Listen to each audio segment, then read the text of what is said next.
delegations of mayors, deputy mayors, or representatives of the cities. And for the other delegates, you can choose your seat on the left or the right. There is this labeling where. But please take your seats. We're inviting 10 delegations for a family photo in around 2 minutes.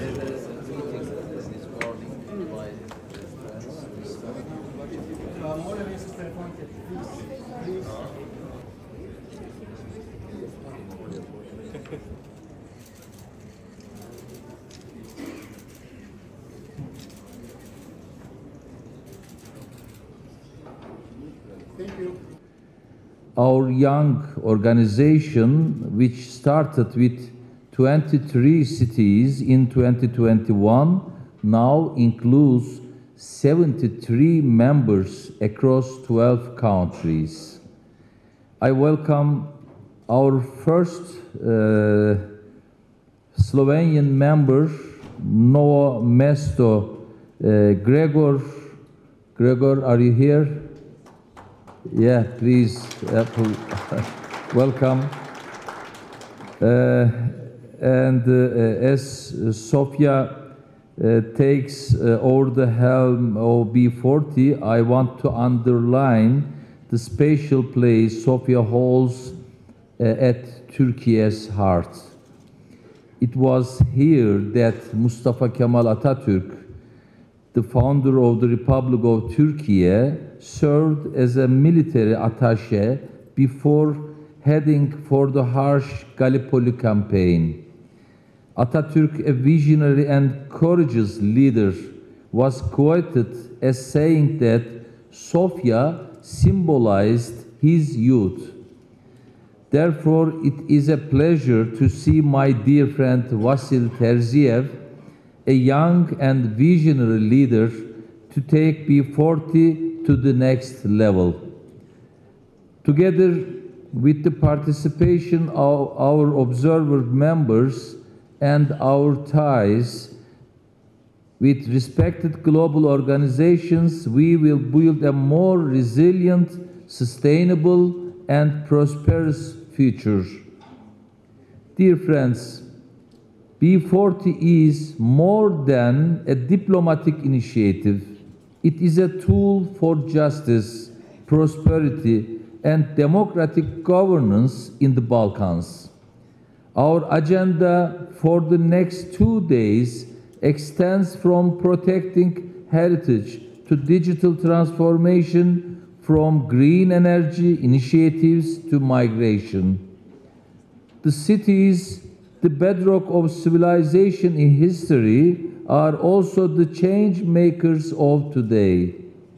Our citizens expect us to deliver more than infrastructure and municipal services. They demand agility, transparency, accountability, and a strong voice in shaping their communities. In a world where polarization and division often dominate, we need to protect democracy, freedom, and fundamental rights. We need to ensure social justice and provide opportunities for all citizens regardless of their background, gender, or beliefs. It is a duty we have taken with personal risk at this time of rising authoritarianism both in the Balkans and beyond. I am currently facing half a dozen trials which defies both law and reason. My colleagues and opposition members from all sides of the political spectrum are removed from duty or arrested overnight through flimsy charges or simply because they spoke their mind. But we know in this region how the judiciary can be weaponized to silence political rivals, not just behind the Iron Curtain 50 years ago, but today. The challenges we face here now are many. Authoritarian leaders deepen polarization, stifle opposition, and weaken institutions, undermining the rule of law and personal freedoms. The region faces significant emigration, leading to a loss of human capital key to development and democratic reforms. Against all these odds, the people's voice will prevail sooner or later. From Belgrade to Istanbul, we hear powerful calls for justice, transparency, and accountability. People want a future built on democratic principles.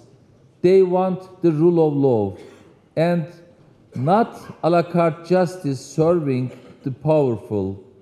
They want prosperity that is shared, not in the hands of the few.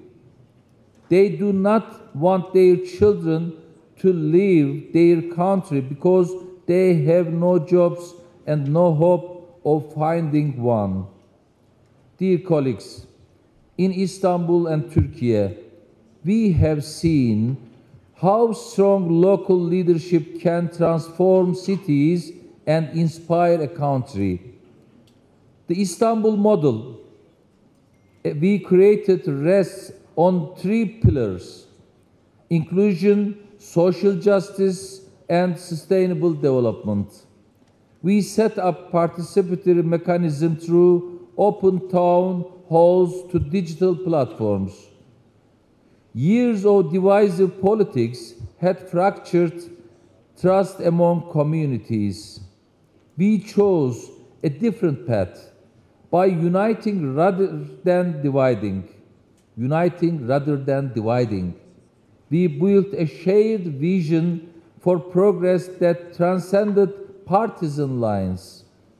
As a result, my party CHP has gained over 3.5 million new voters and became the biggest party in Turkey.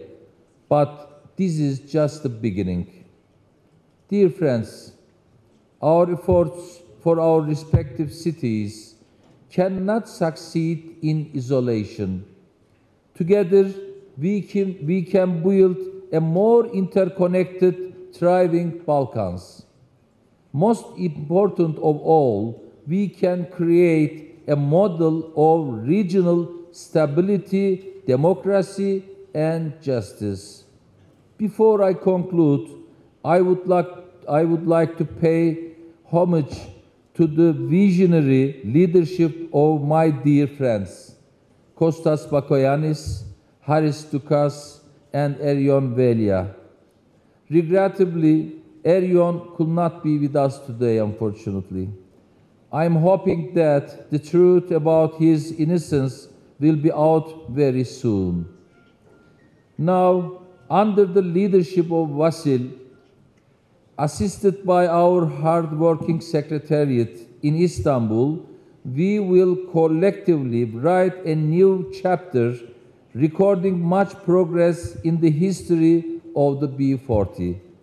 Together, we will build a regional platform of local leaders which is united in purpose, bold in vision, and determined in its commitment to a democratic, just, and prosperous future for all.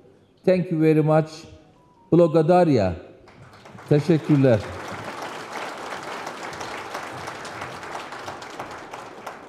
Kanalımıza destek olmak için lütfen abone olun.